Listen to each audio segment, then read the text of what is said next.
Fala, investidores! Hoje o estudo é para você que é investidor da JHSF3, né? Nós vamos falar um pouquinho dessa companhia hoje, seus múltiplos. Ela se apresentou aqui em nosso radar. A gente percebe que os fundamentos da companhia vêm melhorando, a margem operacional dela vem melhorando, porém a gente vê um fluxo de caixa livre menor, aliás, negativo, né? A gente vê bastante margem de segurança no quesito técnico, né, de gráfico, e tem algumas ponderações para fazer aqui. É um projeto interessante, lucrativo, promissor, paga bons dividendos, tá? Isso traz, de certa forma, uma proteção para você, investidor de longo prazo. Quanto mais tempo você passa com a empresa, menos risco você terá sobre ela. Então, essa é a visão de longo prazo. Esse canal, o objetivo desse canal é exatamente esse, trazer esse entendimento para você que investimento de longo prazo em bons projetos ele é extremamente lucrativo, ok? Então, nós temos aqui uma relação de preço-lucro 3,2, que é o PL, né?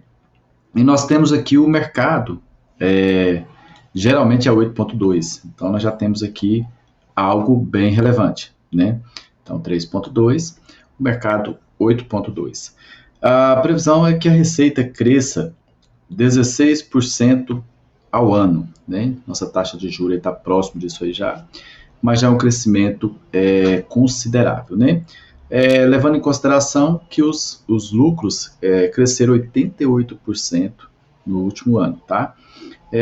Negociação com bom valor em comparação aos seus pares industriais. Agora vamos aqui a algumas ponderações com relação ao risco da companhia, né? Nós temos aqui pagamento de juros não cobertos, né? A gente sempre fala isso, que é importante essa gestão de fluxo de caixa. Por isso que nós usamos ali um preço teto, a gente usa cruzamento de dados para que a gente possa aportar nesse ativo.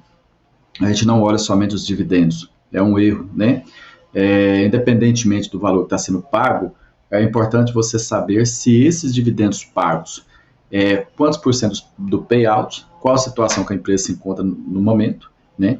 E se ela comporta fazer esses pagamentos no longo prazo, levando em consideração que você é um investidor de valor. Então, você busca ativo de valor para fazer investimento de longo prazo. Você quer que essa empresa aqui 5, 10, 20 anos, ela continue pagando dividendos crescentes para você. Então, é importante você buscar essa fonte de pagamento, se realmente ele é sustentável ou não, tá? Previsão de que os lucros diminuem em média 14%. Veja só, nós temos aqui previsão que o lucro cresça, previsão que o lucro diminua. Então, aqui tem uma inconsistência. Essas informações você pega ela e você vai acompanhando através do relatório trimestrais, né? Grandes itens pontuais com impacto financeiro, dividendo 9,16 não é coberto pelo caixa livre. Não é mesmo, porque o caixa livre está negativo. Já vou mostrar para vocês, ok? Bom, vou fazer aqui uma apresentação para vocês da empresa, para vocês entenderem como que a empresa ganha dinheiro, como que é o projeto da companhia, tá bom? Então vamos lá, visão geral da companhia. A companhia é fundada em 1972, é gerida por uma equipe altamente profissional e tem um foco claro em atender segmentos de alta renda, então já é um público específico, oferecendo imóveis, serviços e produtos de luxo. O ecossistema da empresa abrange uma diversidade de ativos, incluindo imóveis, aeroportos, hotéis, shopping center, consolidando sua posição no mercado de luxo. Estrutura do negócio. A empresa é dividida em duas partes principais. Renda recorrente, esse segmento inclui shopping center, hotel, aeroportos, locação, capital, garantindo o fluxo constante de receita. Incorporação. Projeto como Boa Vista, Cidade Jardim, Parque Catarina são exemplos que contribuem o valor geral de venda potencial de 38 bilhões. Aqui nós temos aqui o destaque financeiro, resultado financeiro do quarto trimestre, receita bruta foi 1,69 bi, o EBITDA, que é o resultado operacional ajustado, 829 milhões, renda recorrente crescente 66% do EBITDA e um dividendo de 9%. Aqui o segmento de destaque, a diversificação do segmento de atuação é vasta, então eles têm ali hotéis 11, restaurante 36, né, conforme vocês podem ver aqui, shopping center 6, aeroportos executivos mais de 70 unidades, gerando 126 milhões anuais, e eles constantemente têm um CAPEX dedicado à renda recorrente. Então é necessário investimento, personalização de expansões, conforme vocês podem ver aqui, nós temos aqui o projeto da empresa para expandir para Londres, Miami e outras regiões do mundo, né? E aqui em São Paulo estão muito bem estabelecidos, com aeroportos de executivos. Então, é um serviço de alto padrão. Continuando aqui, de capital financeiro da companhia, a companhia captou 2,2 bilhões de certificados recebíveis. Então, ela emitiu um certificado e conseguiu captar esses recursos recebíveis imobiliários com prazo de 15 anos, custo médio CDI mais 0,6. Então, aqui a empresa tem essa dívida, e aí, se acontecer do CDI aumentar, no caso a taxa de juros aumentar, a dívida dela também aumenta junto. Você vai ver que essa dívida está em uma constante crescente, né? Mas se diminuir também, ela é favorecida automaticamente. A gente vê esse reflexo na sua cotação. Então é importante você olhar, acompanhar as novas reuniões do Copom, né? Para que ele possa fazer os próximos anúncios de redução de juro ou não. Isso vai impactar diretamente a companhia ou outras companhias também que tenha dívida atrelada a esses índices, né? A relação dívida líquida pelo EBITDA está em 1,8 vezes, tá tranquilo, tá? Indicando uma sólida estrutura de capital, ok? Aqui o compromisso com a sustentabilidade, eles têm tudo isso aqui também, do cliente deles. O perfil de cliente é composto por elite econômica, onde menos de 1% da população detém 3,5 trilhões, cerca de 80% do público está localizado no sudeste do Brasil. O Brasil está se destacando como o quarto país com maior crescimento de riqueza média. Importante. Então, conclusão. Mas eu já vou apresentar outros dados para vocês, não finalizarem no gráfico, né, para a gente fazer nossas ponderações. A empresa mantém um foco na previsibilidade e no luxo, com alta geração de caixa e distribuição de dividendos. Seus ativos são diferenciados, com margens elevadas e execução sólida, né? No entanto, é crucial manter o foco e o controle sustentável, o sucesso de longo prazo. Ok, pessoal, vamos aqui agora voltar tudo conforme apresentado aqui para vocês. Vamos aqui agora a alguns dados relevantes aqui da companhia. Muito bem. A gente olha preço-teto, valor intrínseco, como vocês bem sabem, mas eu quero agora mostrar para vocês o retorno que a JHSF trouxe para o investidor até o presente momento, né? Então aqui nós temos aqui a máxima que ela chegou a dar 368% de rentabilidade, que já está incluso dividendos, se tiver desdobramento, agrupamento, está tudo certo. Então, na verdade, ela começou a gerar resultado positivo com relação ao índice Bovespa, 2019, tá? A gente vê essa linha vermelha acima da linha do Bovespa, agora está muito próximo, né? Está querendo distanciar de novo, que chega a 189% de retorno para o acionista. Algumas observações que a gente faz aqui, a estrutura que a empresa tem aqui, por exemplo, ela tem uma dívida bruta de 4,49 bi, ela tem uma disponibilidade de 1,53 bi, portanto, ela tem uma dívida líquida de 2,96 bi, tá? O valor de mercado, 2,89, tem essa quantidade de ações em circulação, tag along 100%, free float já tem 43% de suas ações em circulação, e uma boa liquidez e novo mercado, tá, pessoal? Aqui a gente consegue perceber, outra observação é a receita da companhia. A gente percebe que ela permaneceu aqui no bom patamar, depois nós tivemos lucro negativo aqui nesse período, né, conforme vocês podem ver aqui. Ela apresentou bons resultados até 2021 e agora ela vem caindo e ela praticamente lateralizou a sua receita. O lucro líquido foi muito bem nesse período para cá, tá bom? Consequentemente, a gente consegue perceber quando o lucro ele acaba ficando lateralizado ali, o resultado operacional, o lucro, a gente vê a companhia também se lateralizando. Quando esse lucro cai, a ação cai, quando o lucro sobe, a ação sobe, e é basicamente isso que funciona, né? E deixa eu ver aqui para vocês aqui. Bom, aqui vamos ver agora os anuais atualizados para vocês, alguns dados extremamente relevantes aqui para você. Olha só, nós temos aqui uma margem de lucro de 53%, nós temos uma margem operacional de 42%, e se indica que a empresa ela tem grande vantagem econômica, vantagem competitiva, tá? Com relação aos seus pares, uma vez que o próprio Warren Buffett fala muito sobre isso, os seus múltiplos são elevados e são consistentes. A gente olha ali, a gente vê essa consistência, tá? O retorno sobre patrimônio líquido, que é o ROI, ele está acima de 10, 15,58, muito bom. Uma receita de 1,61 bi, receita por ação 2,38, ok? Aqui a gente vê, por exemplo, também, pessoal, um lucro aqui, um crescimento de receita trimestral de 10,3, deixa eu pegar aqui melhor, 10,3, um crescimento ano a ano, tá? Aqui nós temos os valores, por ação foi 1,26, crescimento trimestral 136%, então foi um crescimento muito relevante. Continuando aqui, a gente vê o quê? A gente vê um caixa total de 1,67 bi, 2,47 em caixa por ação, ok?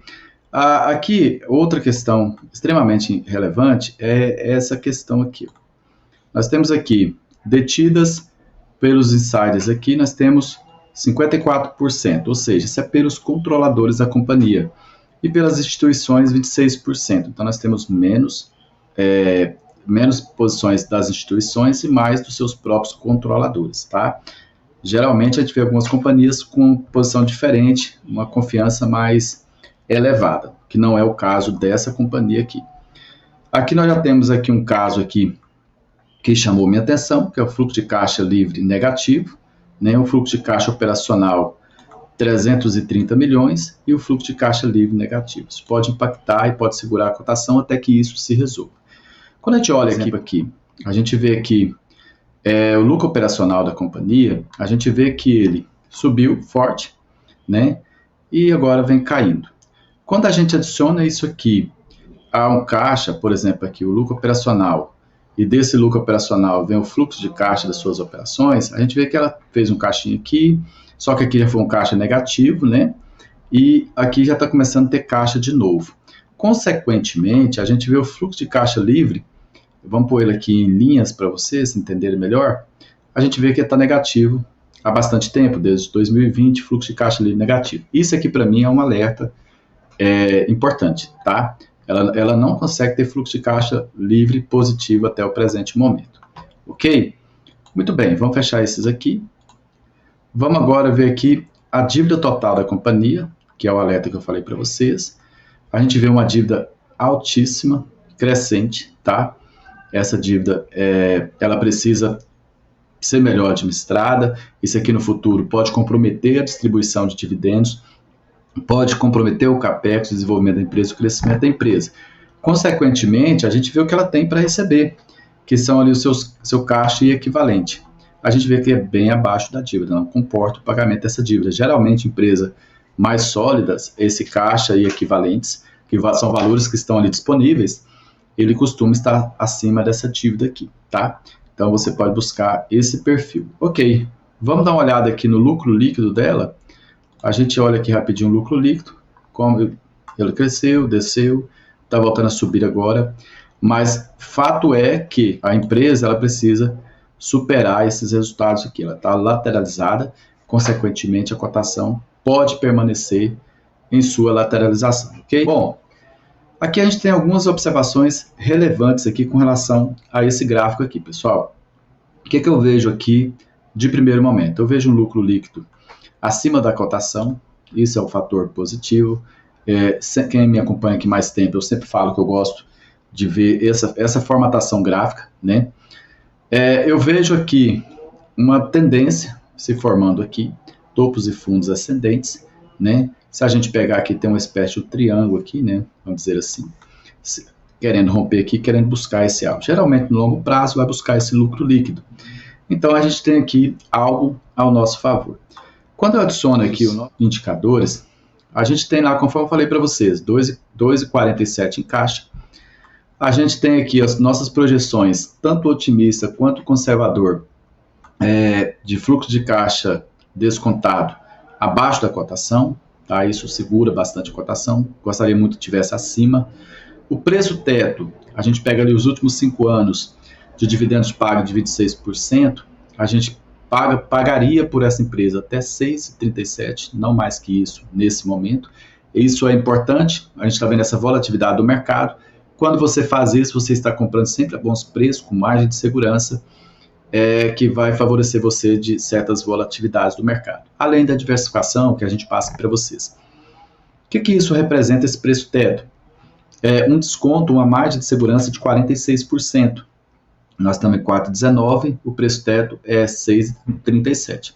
Então, você compra, vai comprando aqui, no caso você tem posição, não tem, a gente não indica compra e venda, a gente tenta aqui facilitar o entendimento, né?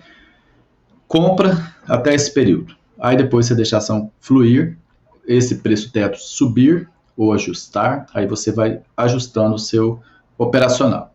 Quando a gente olha aqui, gente, isso aqui é interessante também, que é o preço sobre valor patrimonial dela é 8,01, ela está 4,19. Então, o PVP, o preço sobre valor patrimonial dela hoje, ela está oferecendo um desconto de 86%. Seria o mesmo que você comprar $10 por 2,40. Basicamente isso. Só que você sabe que vale $10. Se a empresa liquidar hoje, você tem 100% de tag along, você recebe 8,1 por ação. Ok? Logo acima, nós temos o quê? O valor intrínseco de GRAA. Quem me conhece aqui mais tempo, eu uso muito esses critérios. E nesse momento tem um potencial de rentabilidade com 243%. E essa margem de segurança espetacular, tá? Então, assim, em resumo, pessoal, a gente não delongar muito, ser bem objetivo. Fundamentalmente falando, analisando aqueles dados, a empresa precisa melhorar. Se eu olhar somente o gráfico, a empresa me oferece bastante margem de segurança. Por que ela me oferece essas margens de segurança? Porque existem esses riscos agregados, tá? É um negócio de alto luxo, busca um público minoritário, mas que tem um poder aquisitivo muito bom, e a empresa vem apresentando seus resultados. Ela saiu aqui de lucro líquido negativo de 270 milhões, está com lucro líquido de 871 milhões positivo, tá?